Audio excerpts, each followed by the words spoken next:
or any traditional settlement platforms, so everything has to be reinvented anew. There's also the time to market. At a bank, generally you have yearly approval cycles for budgets. So that's something everybody that's worked in banking knows, or in any large organization per se. You're gonna have to wait until the end of the year to get it approved for the next year rolling, and originally have a small budget, and maybe as people see promise, it will grow further and further. Nobody's out there deploying $1 billion from the beginning to just fund whatever blockchain initiative they have. The last is processes, so it obviously boils down to education, as pretty much everybody that's been on the stage today has said.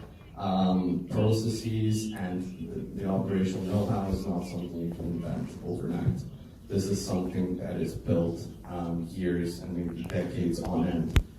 Even in banking, every single year there's a new class of new recruits that has to learn the ropes from the beginning. So, this is from the financial services point of view. This is how we see it. It does not necessarily have to be fact. But so far, we think a blockchain can be useful in two different ways. There can be value on-chain. So these are things like my colleague Matthew here spoke about.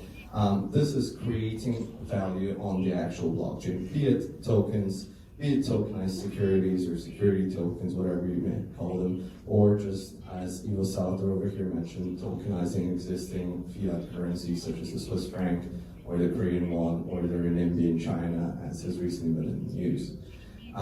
Then you have the processes on chain. So this is running a smart contract. This is perhaps authenticating transactions or issuing new forms of securities or debt via that same smart contract, or even identity management for your operational processes. So the next time you're paying with your credit card, it will automatically know it's you and nobody else. Now, these, once again, going to the previous slide, pose both a unique challenge to banks and, of course, a unique opportunity. This, of course, could lead to very fast development, reduction of costs, as Gerald said, benefit the top line first and then benefit the bottom line after. So overall, one of the reasons as to why we're all still so active in this market is because we are the few people that understand that people have a problem in perceiving exponential growth of specific technologies. Many of us have used pagers before, and then they switched to maybe a Nokia phone. And then all of a sudden, look at us in 2019, everybody here carrying Samsungs, me with an iPhone, and everybody with the world at our fingertips, and just 15 years ago was a completely different space. People did not have touch screens. You were not tapping the screen of your phone unless you were just missing the button while you're drunk. Now, in terms of the relative size of this market, it is absolutely tiny.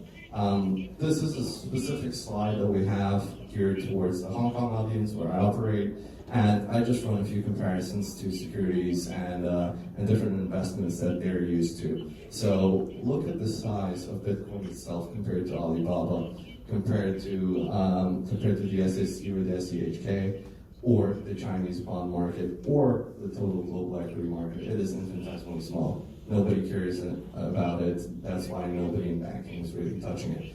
But what I'd like to point your attention to is this, which is actually how the sale for some of our products is made. Now, for somebody with an ultra-high net worth status or with a multi-billion-dollar status as an individual person, the main point is maintaining your wealth. It's not to multiply, because at that point it multiplies itself.